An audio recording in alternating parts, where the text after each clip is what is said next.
Supraland is one of those titles that looks very unassuming from screenshots and was probably overlooked just by its cartoony aesthetic. But what we have here is one of the smartest and possibly best designed Metroidvanias I've seen in some time. And the fact that it's first person just really is icing on the cake.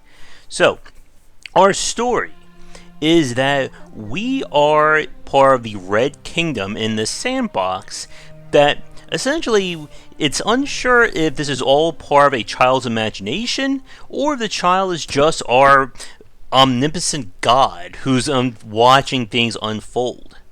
And when the Blue Kingdom mounts an attack on the Reds, it's up to us to save the day.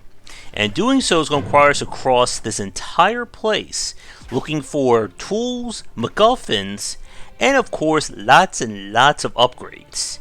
And this is where Superland really does excel in terms of its progression loop.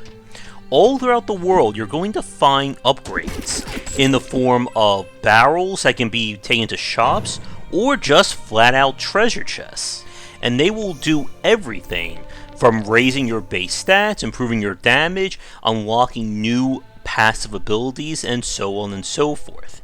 Your main currency is going to be the gold coins that can be found in the environment or from enemies or by killing the various enemies. And the campaign itself is linear. You have a fixed objective you're going to go to, and you are going to be limited by what upgrades and powers you have at any given time.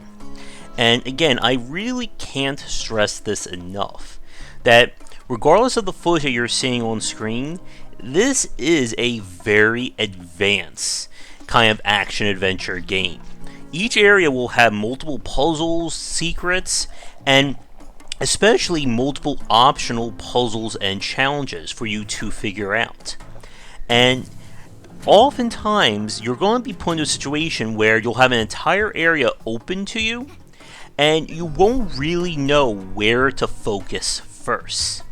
And each one of your powers in the game also will have multiple uses or utilities, which adds to the complexity of the game.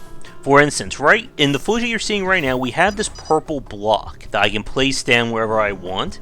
It can be used to propel myself up, giving me a little extra height. It can be used to block shots, solve puzzles, keep doors open, and so on. And the game does a really great job of giving you all manner of variety in terms of its abilities. And again, you're going to be put in this position that you're going to have to think, no pun intended, outside the box to figure out what the game wants you to do. Another thing that Superland does is that there is a lot in terms of platforming. The game will routinely put you in positions where you'll have to make very elaborate jumps, including double, triple, quadruple jumping. And this is not just for finding the many secrets in the game, but to get important upgrades and items that you're going to need. And if you're going into Superland expecting more on the puzzle side to take over, you are going to be in for a harsh reality, as the puzzle and the platforming are essentially one the same, as you're going to have to figure out what you need to do, and then how do you get to said position. And to the game's credit, it does hit every checkbox in terms of solid Metroidvania design. There are numerous puzzles all designed to test your knowledge and master the mechanics, upgrades that will change how you play the game, and the world itself will grow and shift based on your own abilities. Secrets that you couldn't get to before will become available, and just how you get around changes, not only by unlocking shortcuts as you see right here, but by just your general movement tech growing and changing over the course of playing. And with that said, I really did enjoy this game, and this is one of this is possibly the most surprising game, I think, for me that I played this year in terms of having no real expectations and being blown away by it. And with that said, it doesn't leave me with a lot of major complaints. And I just have a few things I want to discuss next, but after this quick break. And now for a quick shout out to our current Game Wisdom supporters and sponsors. Going forward, all Patreon supporters will get early access to our videos. And if you'd like to continue this discussion on game design, be sure to check out our Discord channel, link down below. If you're looking for more wisdom about game design, be sure to check out my latest offering of books, 20 Essential Games to Study, aimed for first-time developers and students looking for some inspiration for their upcoming games, and Game Design Deep Dive Platformers if you're interested in anything regarding 2D and 3D platforming design. They're both available in print, digital, and wherever books are being sold. With Supraland, again, I cannot underestimate or understate just how much of a surprise it was to play this game in terms of the depth and complexity of the mechanics. And if you're looking at this, saying that this is a simple game to play, it is anything but. And I think that does take me to a few of the nitpicks that I have with it. As you get further into the game and you start to get introduced to more of its powers and kind of the movement tech that goes with it, this game can get very hard to make progress. One of the kind of design or level design structures that happens as you get near the end of the game is that you're essentially put into an area that has multiple puzzles and solutions. And you're kind of left to decipher, what do I do first, what do I need, and what is my actual overall goal to make it through this area.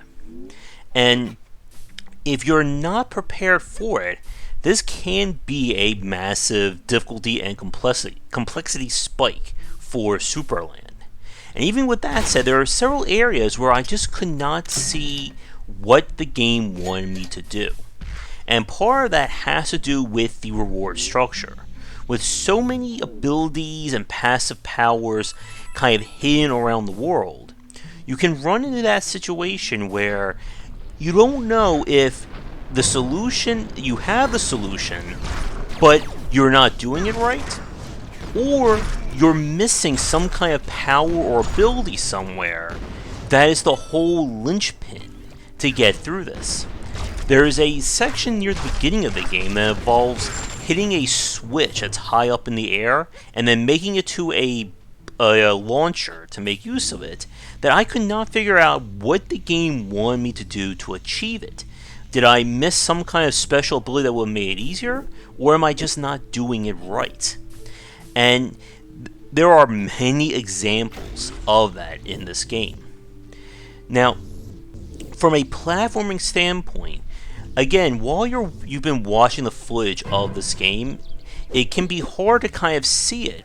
There are some very tricky jumps. And again, you do get access to quadruple jumping, you get magnetizing your character. Eventually, you will get access to a grapple that can launch you and other objects around. And it can get very crazy in terms of some of the things they want you to do in it. And if you aren't comfortable with first-person or 3D platforming, this can become an exercise in frustration for you. And it really is a testament to Supraland's design about how it handles all these aspects really well, if you are good enough to make use of it. And I think, as I said earlier, like, this is the closest I've seen a game come to being a first-person Metroidvania since the Metroid Prime series. And if you are looking for that kind of gameplay loop, then definitely check this game out. And it does come with a free demo that kind of all the content or all the progress you make in that is transferable into the main game, which is a very brilliant marketing strategy. So with all that said, Supraland, is definitely a contender for my dark horse or underdog favorite game of this year. Developer is currently planning on releasing a DLC chapter that adds even more content to it, and I believe he may be working on a Supraland 2, possibly for a Kickstarter. I don't know that 100%. But with that said, thank you for watching this video. For those of you who did play through this, let me know what you think in the comments below, and if there are any other really solid examples of first-person Metroidvania design. If you're working on a game you'd like me to take a look at for this channel, please don't hesitate to get in touch, and we're also open to doing sponsored looks at games as well.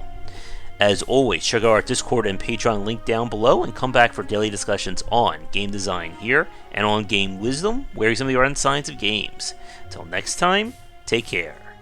Thanks for watching the video. If you enjoy things, be sure to do all the liking and subscribing that the kids are doing these days. Check out our Discord channel link down below, where we hang out and chat game design, and come back later tonight for our regular streamings. But that's it. And tune in for more great content here and on Game Wisdom, where we examine the art and science of games.